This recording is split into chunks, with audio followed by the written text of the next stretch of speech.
La République de Guinée est située au sud-ouest de l'Afrique occidentale, avec une superficie de 245 857 km². Elle est bordée par 6 pays.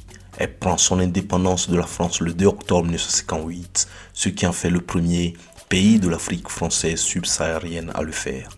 L'économie guinéenne est largement tributaire de l'agriculture et de la production minière. En 2014, elle est le 6e plus grand producteur mondial de bauxite et possède des réserves de diamants et d'or. En 2022, elle recensait 13,53 millions d'habitants. Premier employeur du pays, le secteur de l'agriculture joue un rôle clé dans la réduction de la pauvreté et le développement rural. Il assure les revenus de 57% des ménages ruraux et l'emploi de 52% de la main-d'œuvre. Petite pause pour que vous likez la vidéo et pour que vous vous abonnez. À présent, faisons une parenthèse pour parler de Ahmed Sékou Touré, héros des indépendances, devenu président et se transformera en tortionnaire de son peuple.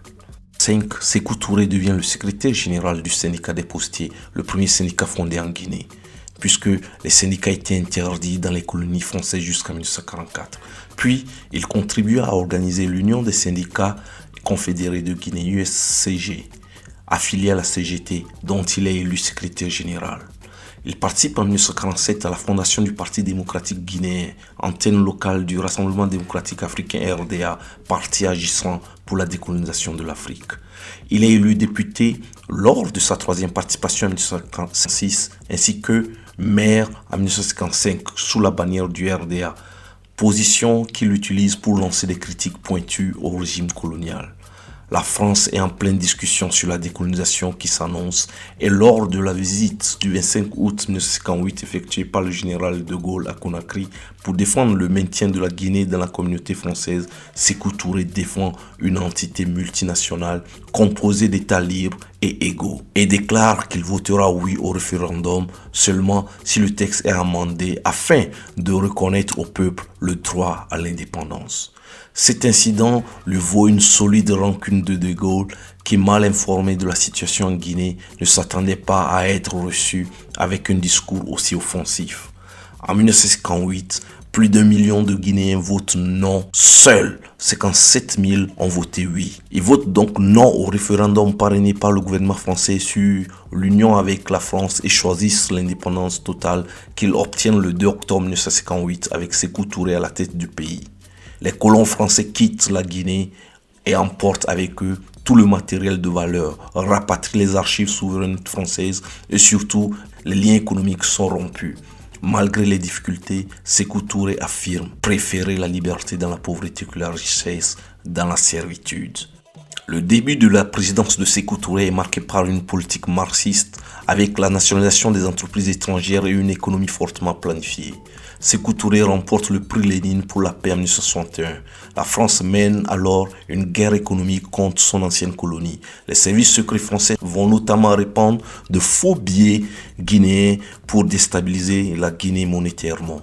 Dans les années 1960, il est le premier chef d'État africain à se rendre en visite officielle en Chine, qui apporte des aides financières à la Guinée, mais également en visite en Yougoslavie en 1961. Au fil du temps, la paranoïa croissante de Sékou Touré conduit à l'arrestation de nombreux opposants politiques présumés. Selon Amnesty International, quelques 50 000 personnes auraient été assassinées sous le régime de Touré de 1958 à 1984.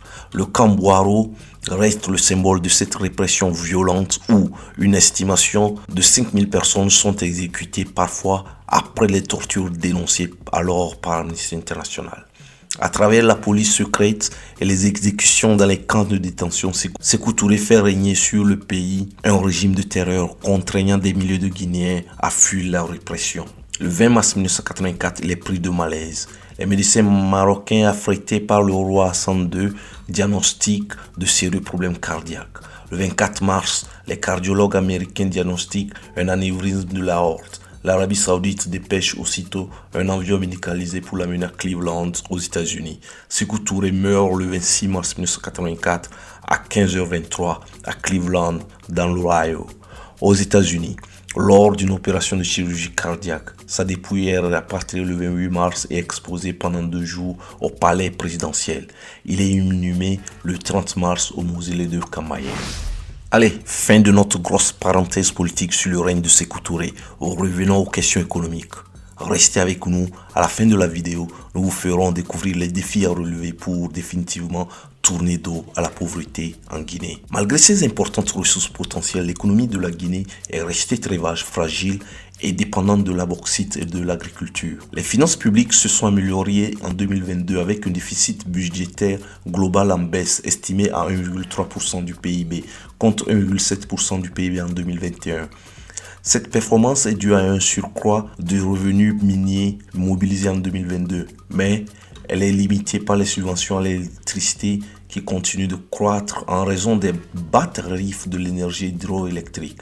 La dette publique a baissé et représente 35,3% du PIB en 2022 contre 40,4% du PIB en 2021.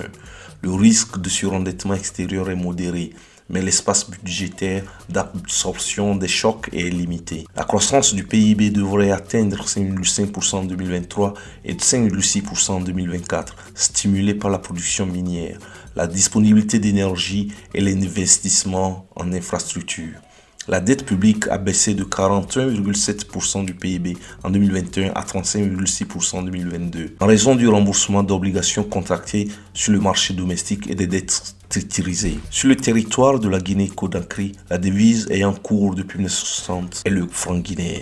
Cette devise n'a cours dans aucun autre pays, mais est échangeable auprès d'échangeurs exerçant à proximité des frontières avec des devises ayant cours dans les pays riverains, franc CFA, dollar libérien, léon de Sierra Leone, également avec l'euro et le dollar. La Banque centrale de Guinée permet également le change, mais à des taux peu intéressants et uniquement à Conakry. La monnaie guinéenne et son taux de change pratiqué dans la rue est différent du taux officiel en raison d'un manque de devises étrangères dans le pays. En juin 2007, 1 euro correspondant à environ 4400 francs guinéens. En juin 2012, 1 euro correspond à environ 9000 francs guinéens. En juin 2017, 1 euro correspondait à environ 10 000 francs guinéens.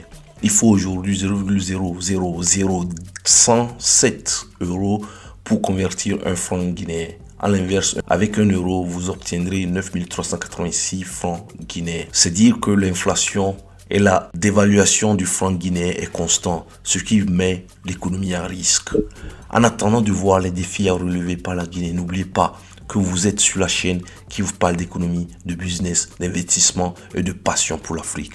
Apportez votre soutien en vous abonnant au canal. Quels sont donc les défis à relever par la Guinée? Les plus grandes menaces pesant sur l'économie guinéenne sont l'instabilité politique et la faiblesse des prix internationaux de produits de base. Les gouvernements successifs n'ont pas réussi à résoudre l'effondrement de l'infrastructure du pays. La Guinée souffre de pénurie d'électricité chronique, mauvaises routes, voies ferrées et ponts et un manque d'accès à l'eau potable qui continue à peser sur le développement économique.